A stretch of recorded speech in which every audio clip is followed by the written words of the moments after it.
So what did you think of Phil Zimmer?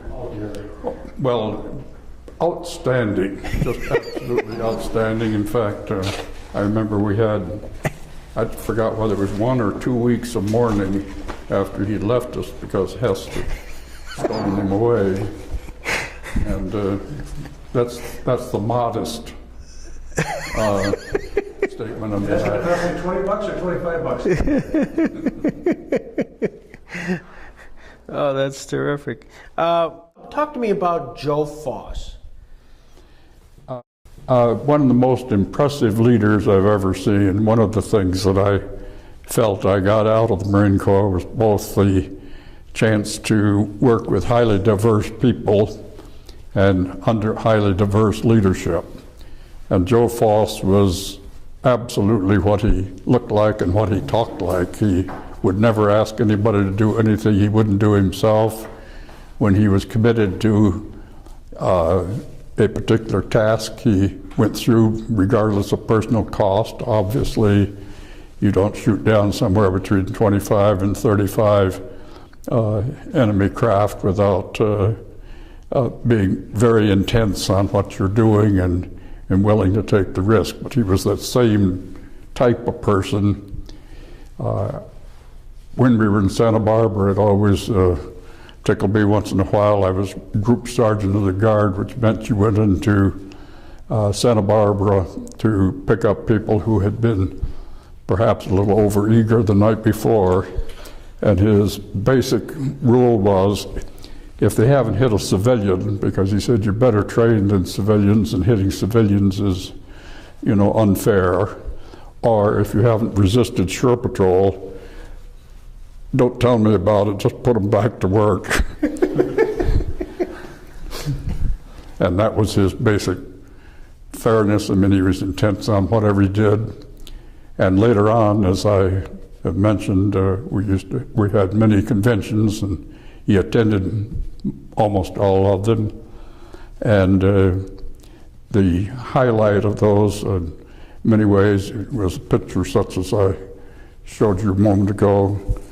And as I said, it was very, very warming for those of us because he'd put his arms out and say, "These are my boys." In Santa Barbara, making sure that your folks on leave didn't punch out civilians. You also, that's where you found your wife, right? That is correct. We were in what they called MBDG 42, which moved up there. Most people do not know that the Japanese submarines came up in the Santa Barbara Channel, shelled and set fire to the oil field at Goleta, just outside of Santa Barbara. And so there was a good deal of unrest in the coast of California concerning what would happen next. And they sent up a group to Santa Barbara that later became the Marine base there. And we did usual things, running up and down 101 and so forth, and had a few gun emplacements on the beach. But most important, Santa Barbara had the University of California at Santa Barbara, which had approximately 900 and some odd students, almost all of whom were female. And as I have said before, the natives were very happy to see a Marine contingent there, and the students, of the 900 students, most of whom were female, were not unhappy to see this group of Marines who could walk and chew gum and do all those things at the same time. And actually, several of us eventually married girls that we had met at Santa Barbara during the 3-4 months that we were there.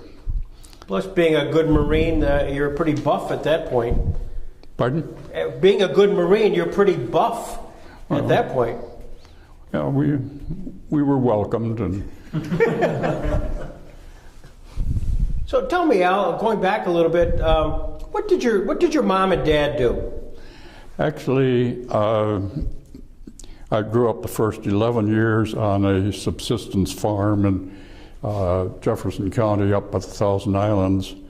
It wasn't meant to be a subsistence farm, but in the 1920s and 1930s, I think all of them were marginal. And when I was 8, my father had a stroke that made him disabled, and so we moved to a house in the village, and that was about it. There I mowed lawns, and in fact, those were the Depression years, which were interesting, and I mowed lawns with a push mower, and for one lady I got 15 cents the first year for mowing her lawn, and when I came back the next year, she said, "You're bigger and stronger now, and so I'm going to pay you 12 cents. So you have to realize that the Depression was an interesting time in rural upstate New York. That was the concept of negative increment. I learned that in, I don't know where. So you graduated from high school, 1940? 1940. And you had a choice. I mean, it was before the war had started, but did you get a sense that in 1940, graduated from high school, that it was inevitable that somehow we would be brought in? Interesting question, because I was able to give a speech at my graduation because there was only very few students in the class anyway. And I think we all knew that we were going to face a great number of problems. It was obvious. And so I gave a graduation speech that said that probably the speaker would tell us that they were handing us the torch that we could, carry brightly on and do all these other good things, when in reality, while we were there, we could hear the guns in Europe, and we knew that we would be there in all likelihood. And then I sat down with minor applause, and then a state legislator, who was the speaker of the day, got up and, reading the speech that he'd used probably for several years, said, "Tonight we hand you the torch." Which I thought, and he didn't congratulate me on my speech either. Well, you had a sense. You had a sense. It was the last few years of the 40s was pretty obvious to anybody that we were going to become involved one way or the other, and that it was all the idea that World War I was the war to end all wars was obviously somebody's pipe dream. Where were you December 7th, 1941? I was sitting in a bar in Baltimore, Maryland, with 3 or 4 friends. We were working for Martin, and we were having sandwiches, of course, or fried crabs or something or other. And it was 11 o'clock or something in the morning, and lo and behold, it came over the radio, and kind of unbelievable. Was there a moment in time where you said, aha, now we're in? Yeah, it was very obvious that this was quite a change in our futures. You chose and enlisted in the Marine Corps. I assume it was a conscious decision. Yes. I never was registered for the draft, and I enlisted in the Marine Corps in about mid-spring of 42, and was not called for a couple, 3 months or weeks, I guess it was. So I arrived at Parris Island, I believe, in May or sometime at that time. Everybody's heard about the legend of Parris Island. Did it live up to that legend? Well, Parris Island was very interesting because in the spring of 42, it was still operating very much as it had during peacetime. We were all volunteers, and some of the legends of World War I and China and the Caribbean were still there. And they were truly interesting guys with their hash marks up to their shoulders, and they were all professional in every way. but as I say, they were the legends of World War I. The guy taught us mortars, you know, was allegedly one that could put a mortar shell in a barrel at 600 yards or something, and they were very interesting. The regulations were the same as they'd been in peacetime, which were later modified because of the drowning in the spring and that type of thing. And on the other hand, you sort of looked at it as a contest between you and the DI, and to see who would win. And of course, his job was to make you a non-civilian and try to find out, because as I said, they'd rather get rid of you at Parris Island than when they had an investment.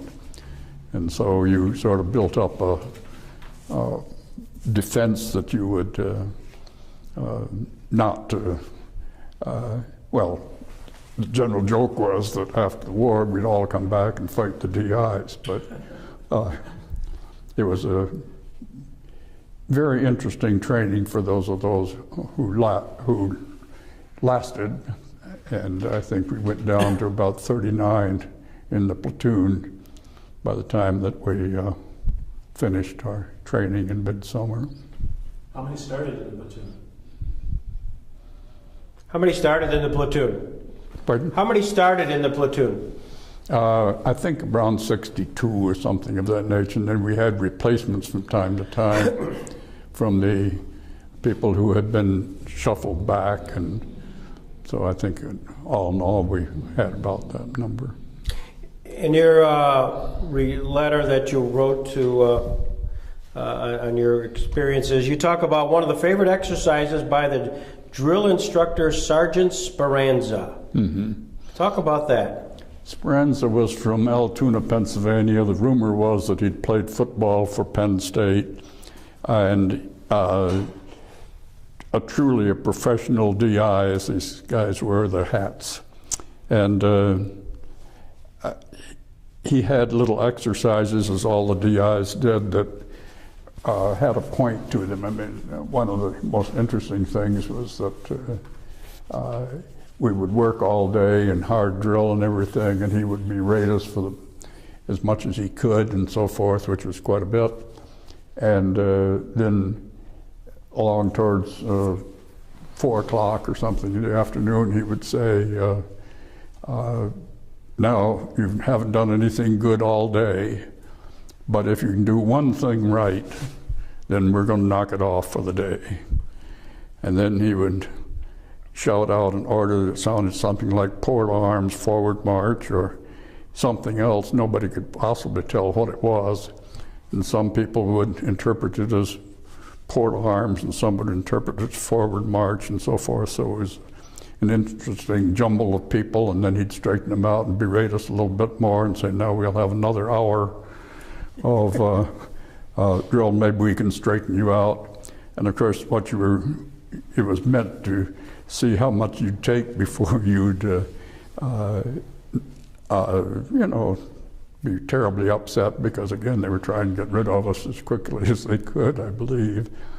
And then actually the hour usually lasted about 10 minutes or so, because he was tired also, but there were test after test of that kind. And I think it made most of us react differently to crises of one kind or another later on. I looked at it a little bit in the background as not only being good training, but sort of a little joking contest to see who would win out at the end. So I guess that's, I understand he was killed at Iwo, but I'm not certain. After your time at Parris Island, what was the next? Where's your next? Where did you go after Parris Island? We went up to North Carolina for about 6 weeks or so, putting in pipes in the ground and so forth for the new construction at New River and other bases. And then a number of us, 11 of us went, not me, 11 of the group went to directly to join infantry groups that were preparing for Guadalcanal, and then a bunch of us, the rest, or quite a few, were sent to the Jacksonville Air Station to become mechanics and whatever it might be in the air contingency. And you'd actually volunteered for Gunnery School, right? Yes. They opened it up and promised hazardous duty pay or increased pay for gunnery school, so went down to Florida, Hollywood, Florida, and went through the Navy Gunnery School. From there up to Sanford, Florida, which is part of Disney World, I believe now, and then flew patrol over the Atlantic for several months, which was an interesting thing because I could look at the Atlantic Ocean between two 50s on the top turret of a small bomber. Yeah. And of course the submarine business at the along the coast there was very, very heavy, with the Liberty ships and so forth being hit quite frequently in the Gulf Stream. Talk about Gunnery School. What do they teach you there at Gunnery? This may seem obvious, but...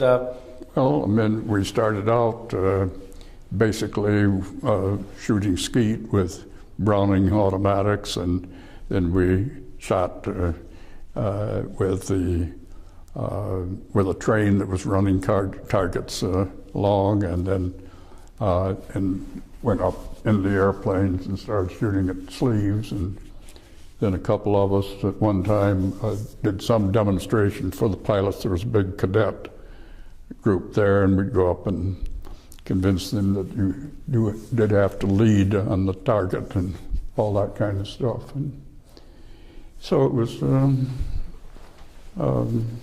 interesting. We, after the regular day, we did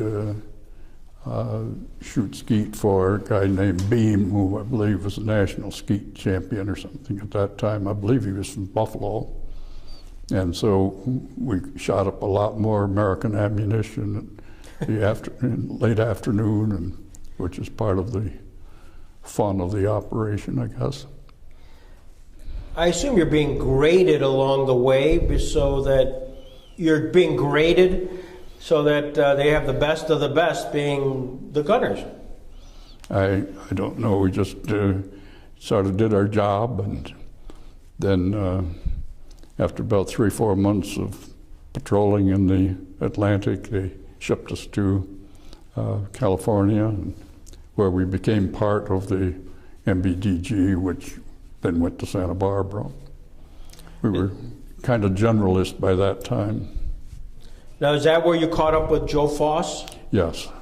When we first, Joe Foss started his squadron there at Santa Barbara, and he picked people out of that group largely, and plus some others that had been with him before.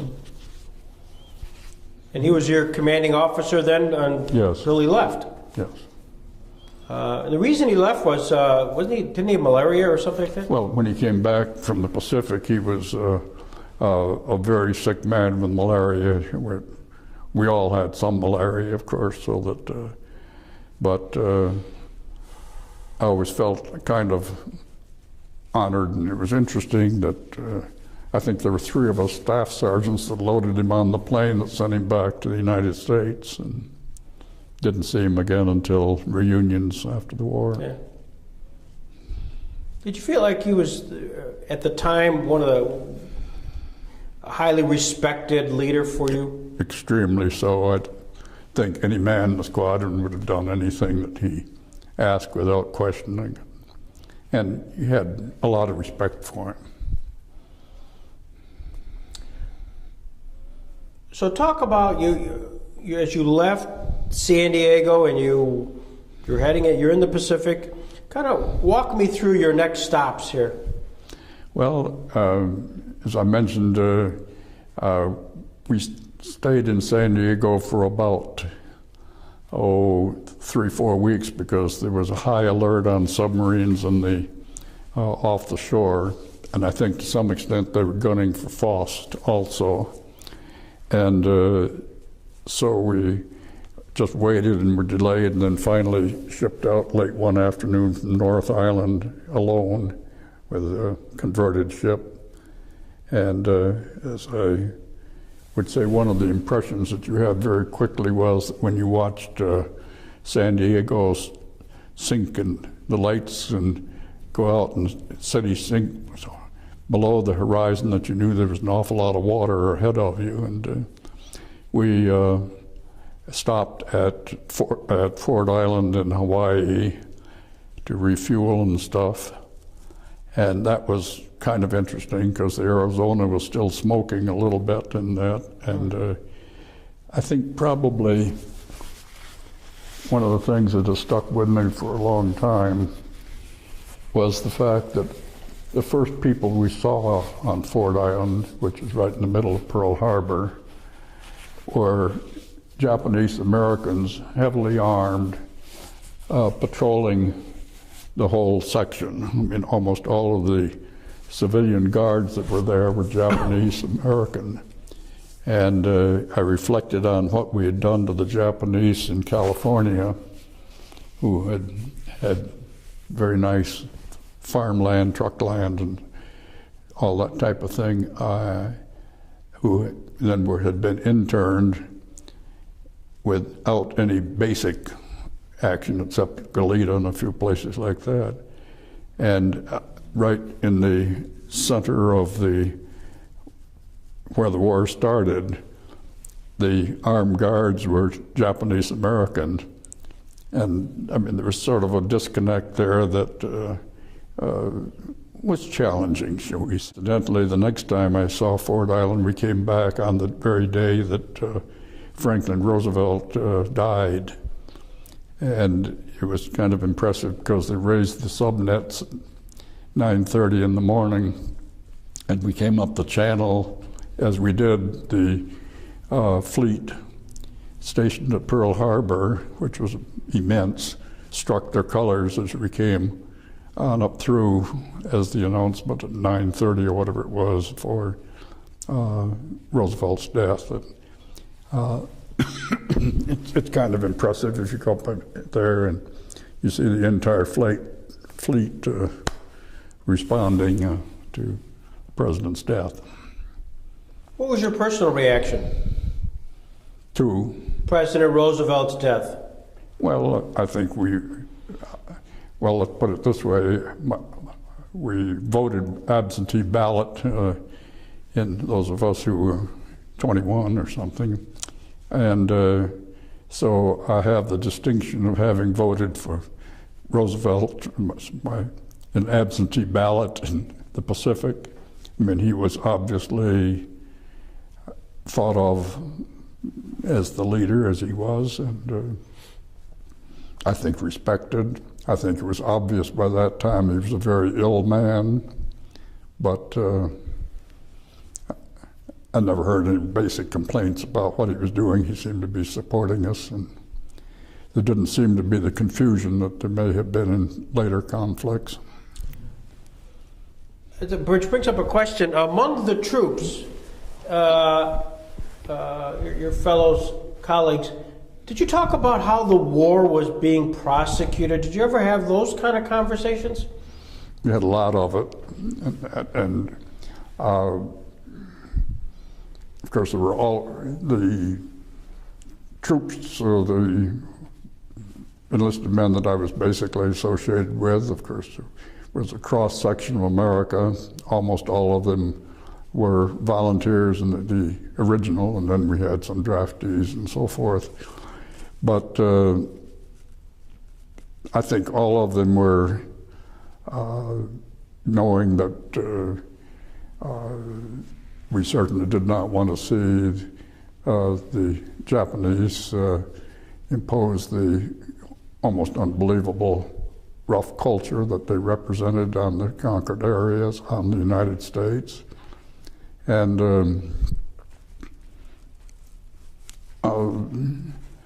we knew that it takes everybody to make peace, and only one small group can make war, but you have no alternatives. And so you might desire a much different situation, but this was the situation we had. And so basically we had a job and tried to do it. As you were out in the Pacific, you talk about a one moonlight night near Johnson Island. You passed alongside a surfaced Japanese submarine. Yes. Tell that story. Well, the ship that we were on was the USS Pocomoke, which was a converted boat from Chesapeake Bay. And I guess there were about 200 of us on the thing, along with supplies and what have you. And it was pretty nasty below deck. I think we had hammocks.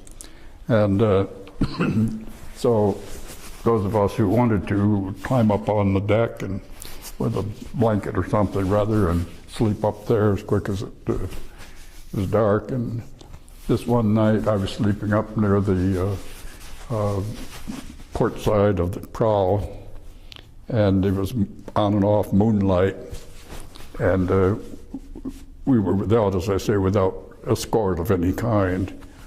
And so the moon came out, and it was pretty obvious that there was a ship off our port, and we were running right alongside it. And as we got up fairly close to it, I'd say probably certainly less than 100 feet, the Japanese had been out washing their clothes on the deck, and so and they were jumping frantically down the hatch because they were diving, and they were trying to get in, but left all their clothes on the deck. And so as the submarine disappeared, I mean, there's all these nice skivvies and what have you floating around the ocean.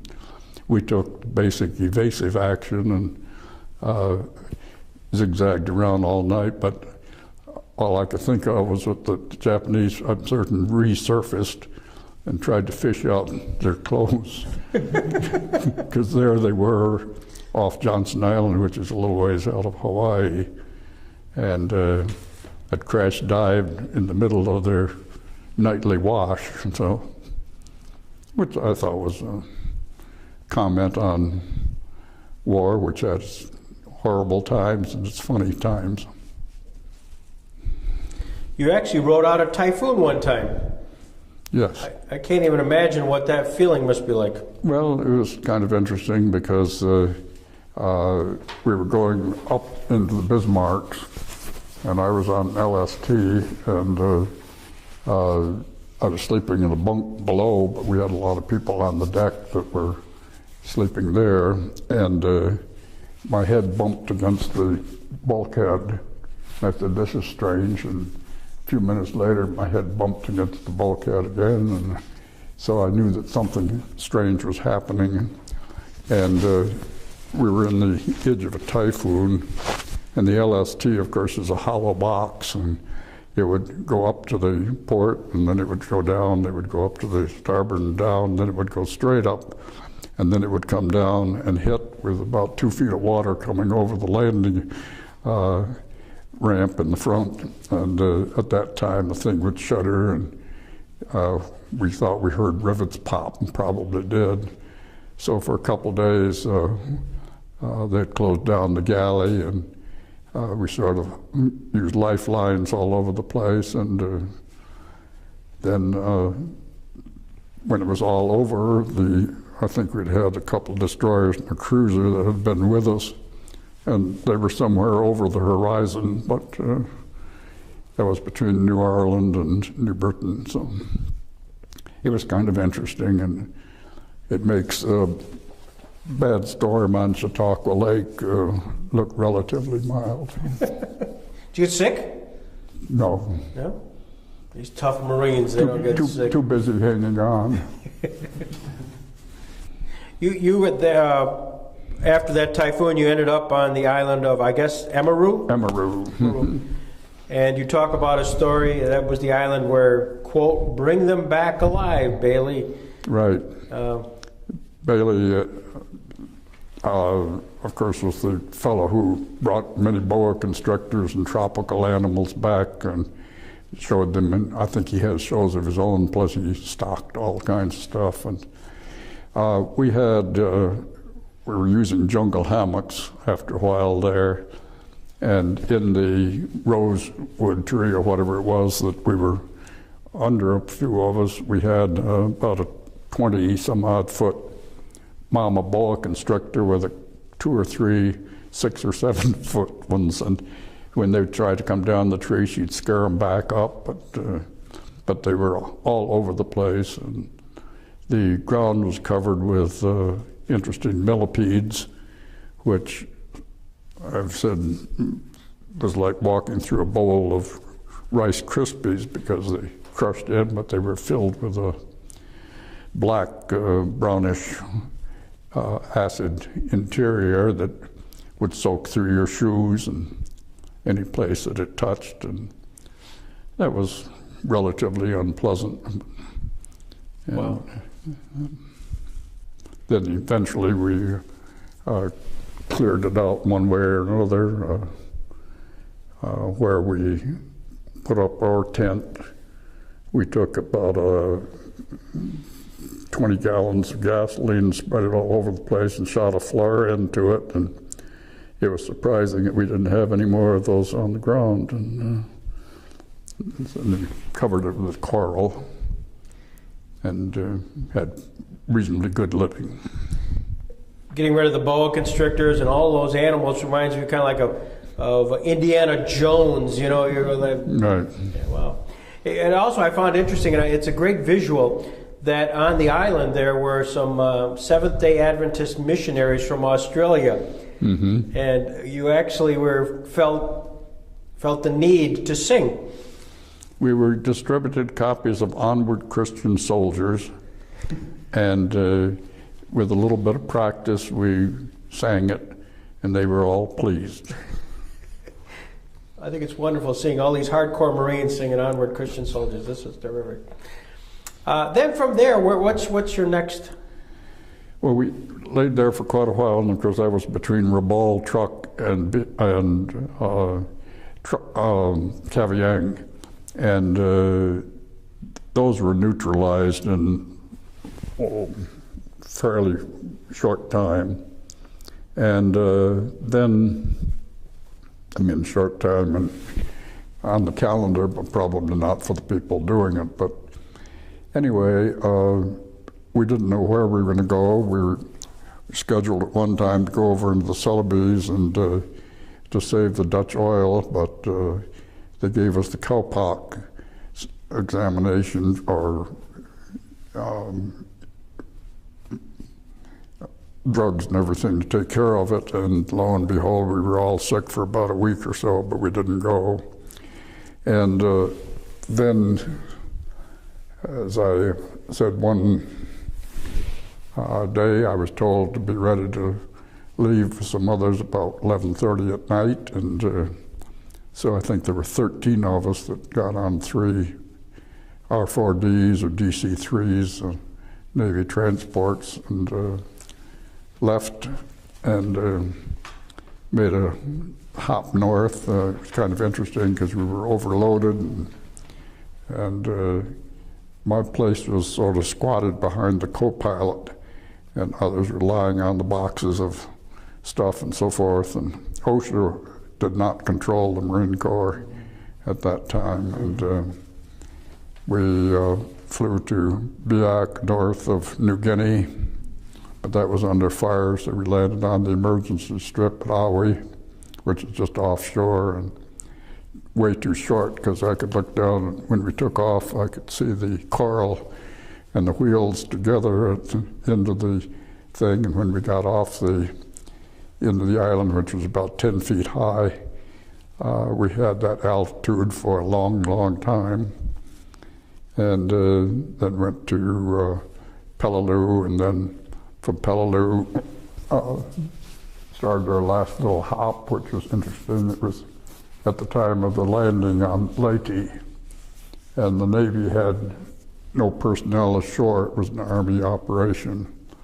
So a bunch of us were assigned to go there and prepare a place for a couple Marine squadrons that were coming, plus the fleet, which is in Leyte Gulf, and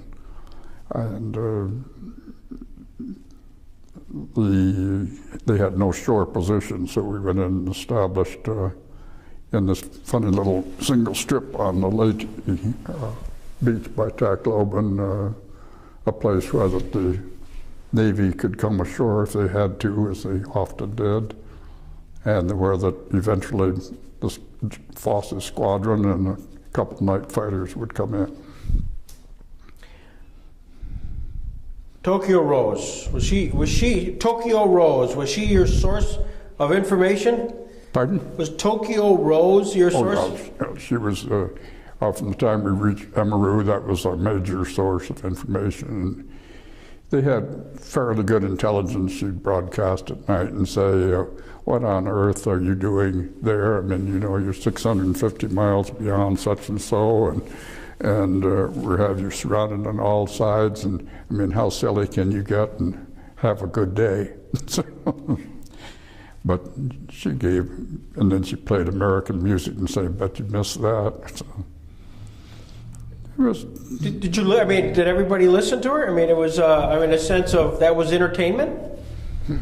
Basically, I mean, we knew that she was having fun, and you knew where it fit in the whole scheme of things. You knew that she was propagandizing and trying to get to us, and so it was interesting to listen to. Also, while you were being entertained by Tokyo Rose, you weren't shy about trying to purloin cargoes of beer. Well, that was back, yes, I was on Emaru. We were not dreadfully busy, and it's sort of a little tropical paradise, and 5 of us staff sergeants lived in one tent. One of them was a good friend with the fellow from, well, he came from Elizabeth, Pennsylvania, and he had good friends who were in the black community there, and one of them was a driver for the Seabees. And so we suggested that when they were unloading goods for the new Coast Artillery unit, that we put a CB truck in there, which looked like all the other beat-up trucks, and we got a cargo net of beer. And then we had dug out of our little tent down through the coral and came back and buried all the beer. I believe there was a layer and a half approximately across the whole tent floor where the flaps extended. And then we covered it with the coral and burned the boxes very quickly, and felt quite smug. And one of the funnier things I think of it was that evening, our executive officer was a major named Bartow, and he came over and he sat on my bunk, and he took his heel and he was pushing it back and forth on the coral, and the bottles were grating against each other and so forth. And he said, "You going to ask me to have a beer?" And I said, "Well, beer?" And he said, "Yes, we watched you guys bury that load of beer in here, and I thought it'd be nice if you offered me one." I said, "Well, of course, sir," and so forth. So he had not one but several. Fell asleep on my bunk, and then got up at 10 o'clock or so and went back to his officer's quarters, and we covered up the little hole he dug in the floor. And the one thing that was tragic was that we left not long after that, and I believe on that island that there's now a 5-star hotel, as there are many of them, resort. And I've always wondered who found the beer. But, We'll go back to Leyte. You mentioned the fact that many nights you were under parachute alert, yes. and you had to use passwords. Oh, yeah. Yeah, but, yeah, the Leyte area, we were there, as I said, shortly after the invasion and until after Christmas Eve, which was the last big surge they made at it. It was pretty heavily under fire, and there was always a pretty good chance that paratroopers would come, and it was sort of interesting that you use night passwords like gorillas in the air and things with double L's, which people rumored the Japanese had difficulty in pronouncing, but it was rather tense there, and one night we did get 72 of them in.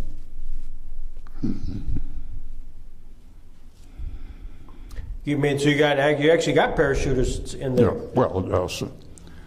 Fortunately, one plane crashed and that kind of stuff, but it was a very vital place because in the early days that was the only contact on Leyte. In fact, we were not far from where MacArthur came ashore and had his little walk through the surf 3 times and said, "I have returned." And I always thought it amusing for about one day or two, one of the construction crews put up another sign that said, "With the help of God and a few Marines, MacArthur will take the Philippines." But it was gone within 24 hours, which we thought was kind of amusing. Was that, as you knew that had happened there, did you get a sense that MacArthur was just a lot of show? The which? That MacArthur was a lot of show? He was called, of course, Dugout Doug, and I've read quite a few books everybody has concerning Nimitz and MacArthur, and there certainly was a good deal of conflict. And in retrospect, I think that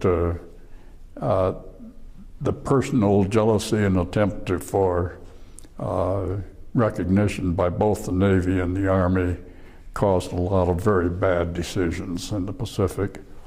For example, how necessary it was to take some of the islands, I think, can be easily debated, because once you cut off air and sea, those islands were of no value. And by the end of the war on New Ireland, for example, the Japanese troops were basically begging to be taken off because disease and lack of food and lack of medicine, lack of everything was over. So I'm, as a totally unqualified person, I will say that I think that some of them could have been starved out or isolated with a far greater or far lesser loss of life, but that's neither here nor there. And a good deal of it, I think, was conflict and leadership. You had Thanksgiving, 1845, on Leyte, and you describe it as a truly memorable day. Yes, I mean, this was Thanksgiving of 1945, 44. You know, Thanksgiving in 44. Yeah. And lo and behold, they decided that they would serve a traditional American Thanksgiving to all the troops. And our field kitchen consisted of about a 20 by 30 foot tarp. And we were right in the monsoon of pouring rain. And so under the tarp, they fixed mashed potatoes and peas and turkey. And we had a regular mess gear, and we'd walk in out of the rain under that, and they would put in mashed potatoes and peas and turkey, and then we'd step out from under the tarp, and you'd hold your head and helmet over the thing, but rain was beating in from all sides, and as I looked down the tray, the first thing, the mashed potatoes turned into sort of a watery soup that flowed over the side of the musketeer. And then the peas went over one by one over the side. And then I took a piece of turkey and ate that and watched the rest of it float away, which I thought was just a wonderful Thanksgiving comment, and I sort of related that back to what we had learned at Parris Island. I mean, I guess that you didn't cry over washed away turkey. So, and of course we all have washed away turkey from time to time, so it's better not to cry about it. You were in the Philippines until really May of 45? You were in the Philippines till about May of 1945? Yes, we left in May of 45 and went down to off the shore of New Guinea and came back on a carrier escort, which has been converted to a troop carrier. Came into, as I said before, into Pearl Harbor in Hawaii at the same day that Roosevelt's death was announced. Then went from there to Treasure Island in San Francisco, which was interesting because as we came into the Golden Gate, the fog was on the north side and there's no fog on the south side, so we looked off the south side, and the carrier escort was, I think there were about 1,200 more of us on it, was listing quite heavily to the south, and they suggested that people not all stay on one side of it, but nobody paid any attention because that was the only thing you could see was the shore. So went into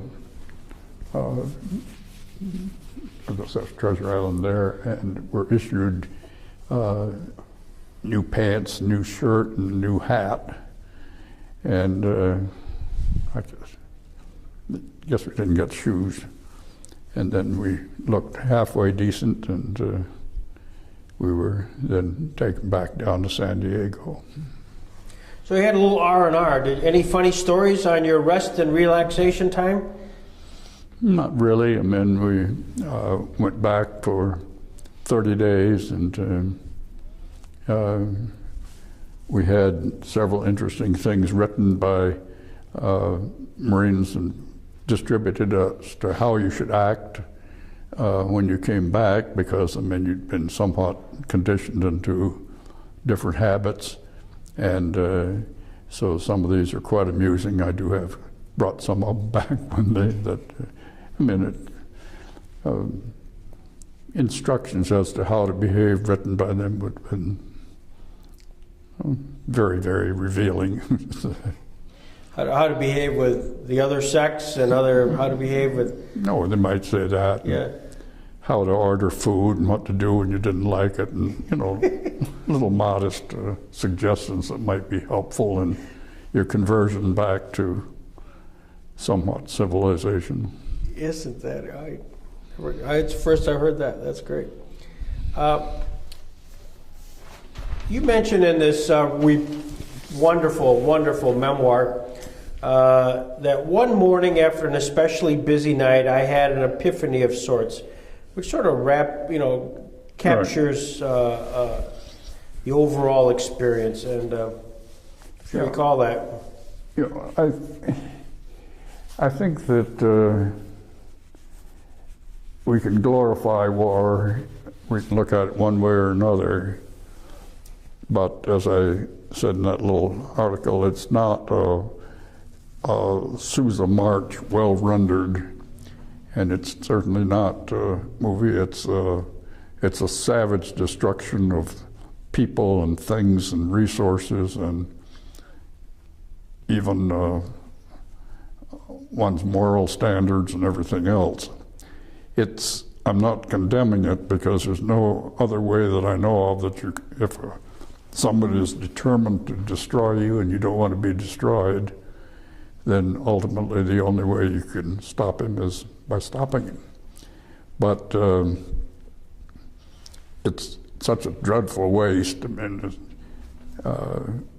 when anything was beyond repair, or not beyond repair, but that you couldn't repair, we shoved it in the ocean. And said we buried Japanese with bulldozer in the sand and so forth. And it just, later on, I thought of the bridges that we hadn't built, the housing we had not taken care of, the education, the health that we had not treated with enthusiasm as we did, as we sent millions of tons of iron technology and thousands of people to the bottom of the Pacific. And what a tremendous waste it was. And I don't know what the answer to it is, but because as today, I mean, well, as I said, it takes everyone to make peace.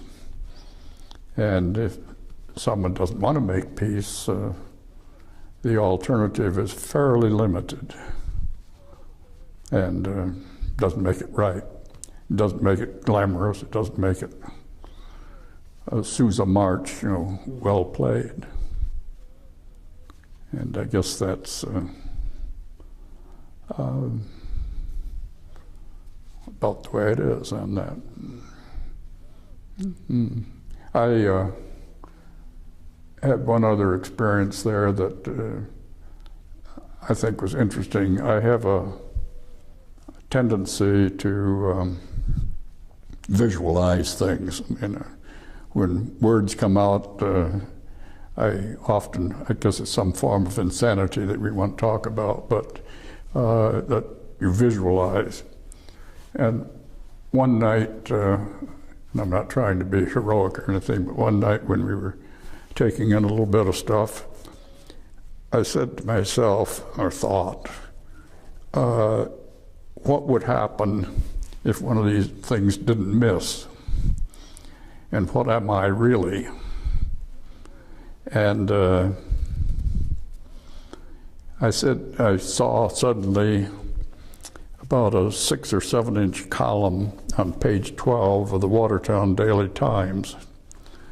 And it said, local Marine killed in the South Pacific, and da-da-da-da-da, and Nicholas Edith Brown and so forth, and survived by 2 brothers and 2 sisters, etc. And I said, basically, what you are 6 inches of obituary in the Watertown Daily Times.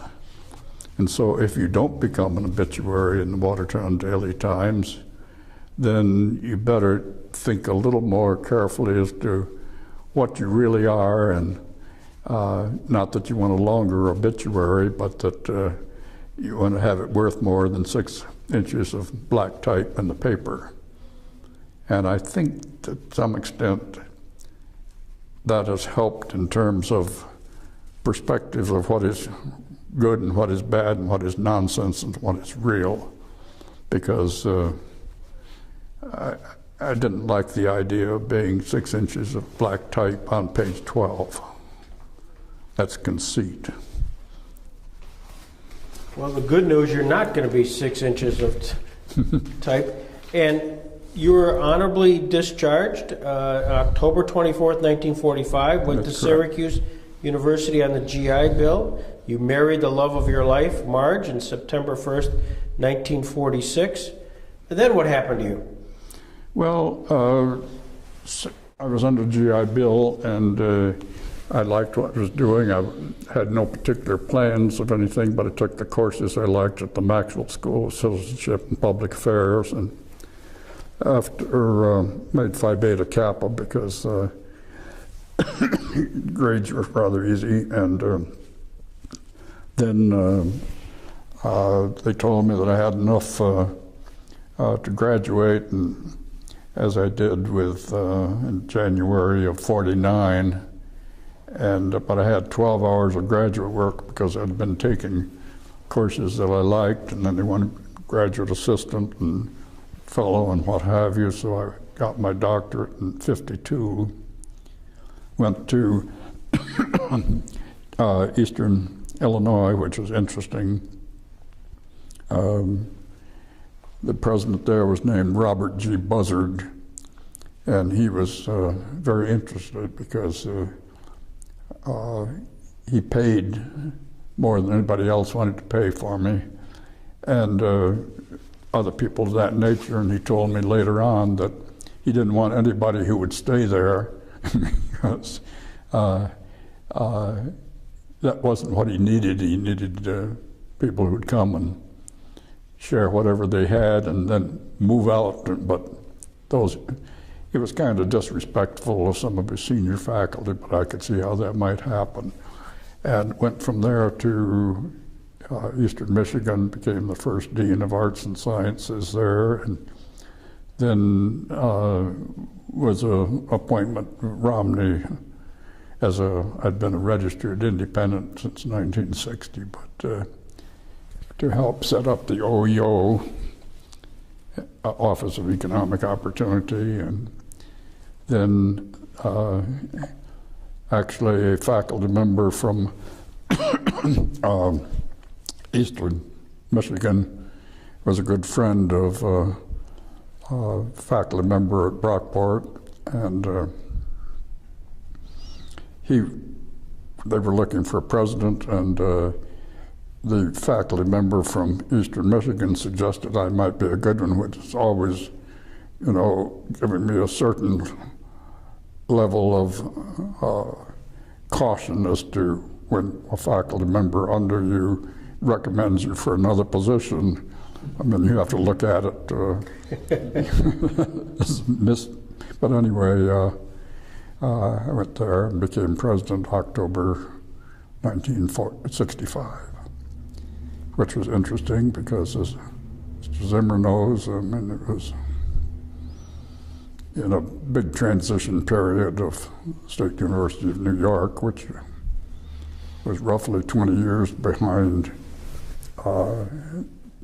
other institutions that had moved into the non-normal school teacher college mode. And so we had a wonderful time there and a great opportunity. I think that what was most interesting, we started the transfer of students from the two-year colleges in 1967. Took 2,200 transfer students, which meant that I could have 122 faculty, and we were competitive across the United States, which meant we built an entire upper division because these were coming in as juniors. So instead of hiring instructors and assistant professors, we were able to hire senior people. And I believe it was one of the most wonderful opportunities you could have in higher education because we restructured the whole institution, and were able to build the campus, which we laid out foot by foot. And if you haven't, SUNY has many strong points, but I think that the college has done extremely well, and one of the reasons was that we had the opportunity to staff it with the best we could find. And if you have faculty involvement in administration, then you better have good faculty. And we had excellent. And then after that, I did a lot of consulting and evaluation and planning in higher education. Did a study, set up a pilot study for the evaluation of the educational programs on military bases. Then ran the study for the Far East Division of Japan, Korea, Okinawa, and then the last one I did was USAID in Cyprus, which was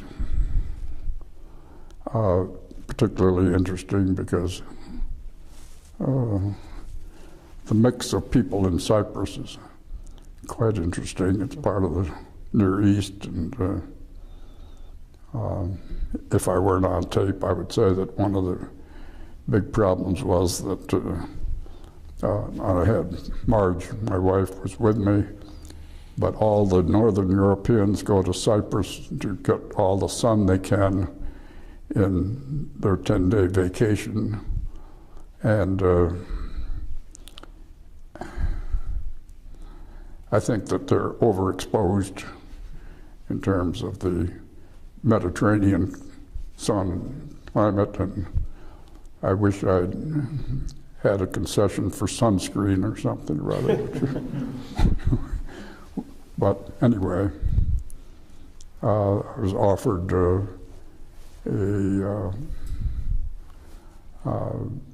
extension of that and pointed out I would have been in my 80s and preferred not to. And when I retired from State University, we had a place at Chautauqua Lake, and we could have gone anywhere. My wife, as you know, was from Southern California, but we thought that the area was very attractive in many ways. We thought it had a tremendous amount of potential, which I would say it is not fully lived up to for a number of reasons that we don't need to discuss, but it certainly is a wonderful place to be, and we've traveled around the world, and we're both happy to be here. And outside of that, I guess now the big attractions is that we have in my little house on the lake, my fishing shack, 3 celebrations in the fall when the ice forms, and in the spring when the ice melts, and in the summer when we watch the algae grow.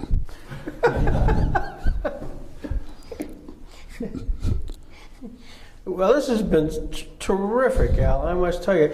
Just one final question. You've accomplished so much. You've been a leader in many, many forms, and you consultant, and people seek your advice. How much was your experience during World War II, being a Marine, impacted that skill set that you use now? Tremendously. I mean, I think probably the most amusing part of it, or relate, was during the student uprising, which was pretty heavy from starting shortly after I got there in the 60s through the late 60s and early 70s.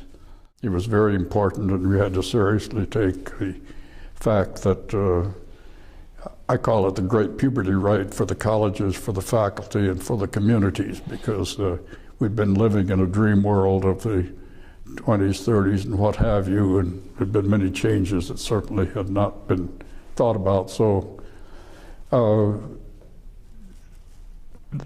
the disorder was a little bit justified, but everybody took it, far less thoughtful than emotional. And one of the things that would demonstrate that was during one day when, we had a lot of little problems on the campus. They burned the Wari Qatari Center, and then in the morning they streaked into the administration building, and I called an administrative council meeting for 9 o'clock or something rather, and of course there was wall-to-wall students on the floor. And so I walked into my office and I said, please remove your arm, I don't want to step on it, and so forth. And I walked over them, got in, and a few other people got in there, and Albany called. We understand the students have occupied the administration building, and what are you going to do about it? I said, nothing. He said, well, they can't block the state building. I said, they haven't. I said, I just walked in my office, so, I mean, it's inconvenient, but it's there. And they said, well, what are you going to do? And then I had the administrative council, and they all had strange ideas on it. I said, I suggest that we just sit here, and talk about the situation, because nature has a tendency to probably move people who've been drinking coffee and beer all night. And by 9:30, the place cleared out. But Albany was still yelling, "You can't have the building blocked." And I said, "But it's not blocked." And I mean, that type of thing, I deeply appreciate, which I think came directly from service. Right. But, and we weathered it, and many of those people are good friends of mine, still communicate, but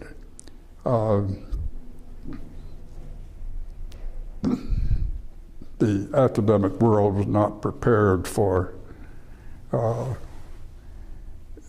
those confusion and crises that I think you got if you had been in service. What's the question I should be asking you, Al? When are you going to leave? No, I think that I'm deeply appreciative of the opportunities I have had, and I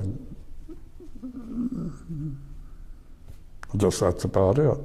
And it's been a fun ride, and deeply appreciative of the opportunities I've had.